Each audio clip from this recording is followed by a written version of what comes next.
And welcome back. This is your man Warrior. This is another patron roster review. This is Simonlhp84, aka Simon from XD Gaming. And Simon's been playing since launch and is a bit of a small dolphin. So he's been playing for almost 2.5 years. And he's doing pretty well for himself as far as ships go. And he didn't really ask about fleet too much. He just said, take a look. And really, you've got the right lineup. You're getting into the top 30. So you're doing really, really well for yourself. Obviously, the more you develop the gear on your crew members and the more active you are in fleet, the higher and faster and better you're going to get. And so just remember, these characters, the crew members of these ships, are just as important as regular arena. And so you definitely want to continue to gear up Darth Vader, First Order TIE Pilot, Imperial TIE Fighter, your Death Trooper, your Shore Trooper, your Biggs, like all those guys that you're using. They all should probably be in your favorites. And so you should definitely focus on those characters for gearing. But as far as arena goes, I looked at your arena team, and truth be told, this is a really, really great team.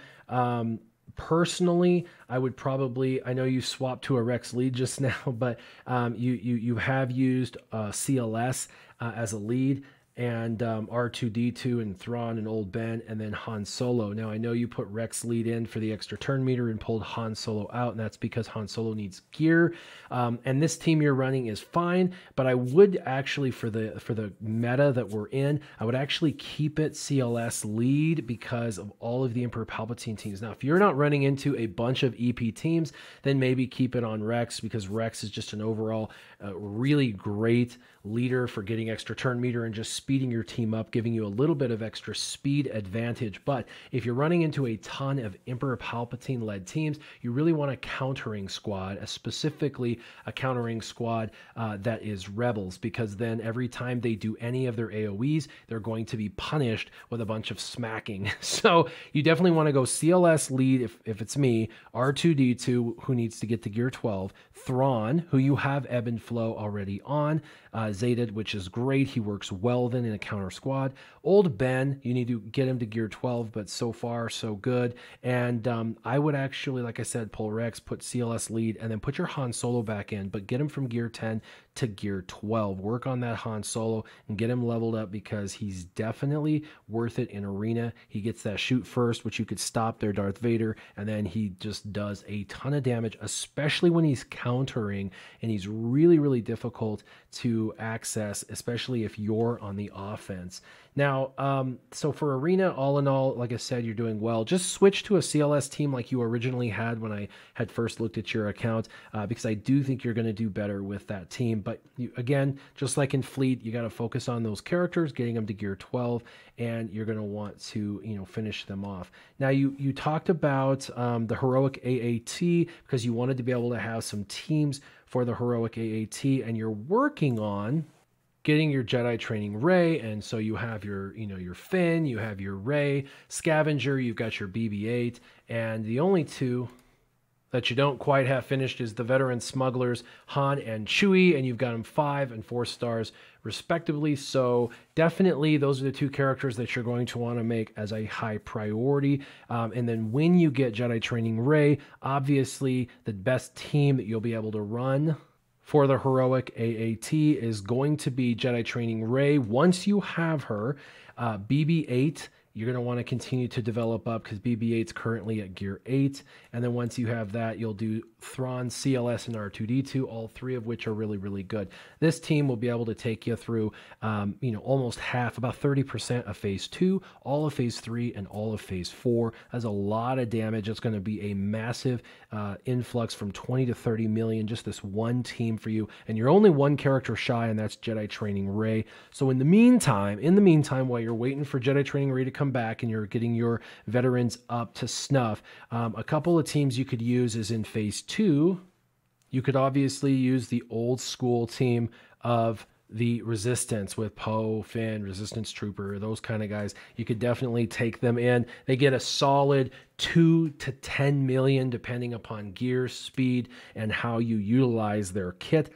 But this is definitely a great option, just the old school Resistance team for Phase 2. As far as Phase 3 goes, I would actually default to kind of one of the older teams a lot of people used for a very long time, and that is an Emperor Palpatine-led team with TIE Fighter Pilot, who gets a ton of turns under EP, and then Grand Admiral Thrawn for the Fracture in Phase 3, and then of course you need a couple of tanks. So probably using your old Ben and Stormtrooper Han. Those two tanks in Rebels are going to help keep the team alive long enough so you can get a bunch of damage. You should very easily be able to do 500,000 to 1 million damage with this team in Phase 3 for the heroic AAT.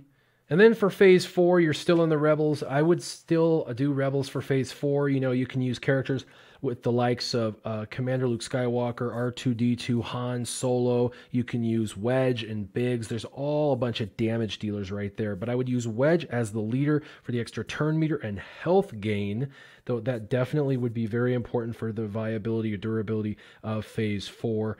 So Wedge lead, Biggs, Han Solo, R2-D2, and CLS. If you do that, R2-D2's pulled out of your resistance team, but you would still have BB-8 in there for your resistance team. And if you decided to use R2-D2 in that other team, you could go ahead and use someone like Lando Calrissian in this team for Phase 4. So Rebels Phase 4, you know, an Empire-led Emperor Palpatine team for Phase 3, and then Phase 2 Resistance. But in the meantime, those are just kind of filler teams to get, you know, 4 to 10 million damage on the 3 different phases in heroic AAT. And then when you get Jedi Training Rey, of course, you'll switch to her lead, BB-8, Thrawn, CLS, and R2, and you should be able to do an easy 20 to 25 million, if not more, with that one team. All right, so bottom line, you basically are going to have 12 characters in your top 2 rows. The top 2 rows of your favorites, your top 12 is going to be BB-8, veteran smugglers Han and Chewie. Your 3 arena characters who are not Gear 12, that's Han Solo, Old Ben, and R2-D2. And then lastly, your last 6 are going to be the crew members: Darth Vader, First Order TIE Pilot, Imperial TIE Pilot, the Death Trooper, the Shore Trooper, and Biggs. Those 12 should be your number 1 priorities. They should be the 12 that are in your favorites and the 12 that you're focused on taking care of. And the reason for that is that's going to help you with Arena, Fleet Arena, and it's going to help get you the Jedi Training Rey that you're searching for that will be here in a couple of months. So I hope this is going to help really focus you in Arena and give you some go-to teams for hats and really focus you on who to gear. You didn't ask about Zetas, but definitely any Zeta that you can put on someone who helps in Arena or someone that helps in Fleet is where your Zetas should go, or you should hold them and you should wait for Jedi Training Rey, so when she comes out, you'll have a Zeta for her as well. As always, if anyone has any suggestions for Simon, leave them in the comments down below, and keep your gaming on. Warrior out.